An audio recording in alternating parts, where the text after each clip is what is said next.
সব অনিশ্চয়তা দূর করে কাল শুরু দেশের লিস্ট এ ক্রিকেটের tournament Dhaka premier league.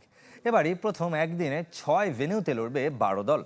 বসুন্ধরায় champion আবাহনীর প্রতিপক্ষ ঢাকা লিওপার্ডস, বিকেএসপিতে শক্তিশালী মোহামেডানের মুখোমুখি হবে সিটি ক্লাব, অগ্রণী ব্যাংকের বিপক্ষে লড়বে প্রাইম ব্যাংক, ক্রিকেটার্স একাডেমিতে লেজেন্ডস অফ রূপগঞ্জের সঙ্গী রূপগঞ্জ টাইগার্স, ইউলাব মাঠে গাজী গ্রুপ ব্রাদার্স ম্যাচ, পিকেএসপিতে গুলশান ক্লাবের প্রতিপক্ষ নবাগত বসুন্ধরা স্ট্রাইকার্স।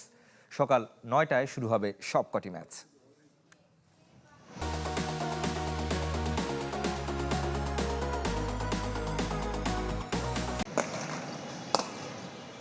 রাজনৈতিক পরিবর্তনে বদলে যায় ক্লাব ক্রিকেটও।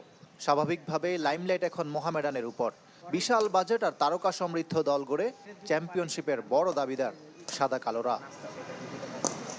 বহু নাটকীয়তা অপেক্ষার পর শুরু হচ্ছে ঢাকা লিগ। বিকেএসপিতে সিটি ক্লাবের বিপক্ষে অভিযান শুরু করবে মোহামেডান। কাগজে কলমে শক্তিশালী হলেও মাঠের পারফরমেন্সে বেশি গুরুত্ব দিচ্ছেন অধিনায়ক তাওহিদ হৃদয়। দিন শেষে মাঠে যে টিমটা ভালো পারফর্ম করবে সেই টিমটাই তাদের পরে রেজাল্টটা যাবে। তো আশা করব যে আমাদের যে টিম আছে ওয়েল ব্যালেন্সড আছে টিমটা। মোহামেডান ও হৃদয়ের জন্য গেল আসর ছিল ঘটনাবহুল। অধিনায়কত্বের ভুল থেকে শিক্ষা নিতে চান তাওহিদ, তবে বড় দলকে নেতৃত্ব দিতে গিয়ে চাপ দেখেন না। মোহামেডানের চিরপ্রতিদ্বন্দ্বী আবাহনী লড়বে ঢাকা লেপার্সের বিপক্ষে। ঢাকা লিগের সফলতম আর বর্তমান চ্যাম্পিয়নরা কাগজে কলমে শক্তিশালী নয়, তবে হান্নান সরকারের দল খেলতে চায় পরিকল্পনা মাফিক ক্রিকেট। এই বছরটা আপনি যদি প্রত্যেকটা টিমকে দেখেন, সবাই মোটামুটি একটা ব্যালেন্স টিম করার চেষ্টা করেছে যার যার জায়গা থেকে। আলোচিত লেজেন্ডস অফ রূপগঞ্জ খেলবে ক্রিকেটার্স একাডেমিতে, প্রতিপক্ষ রূপগঞ্জ টাইগার্স।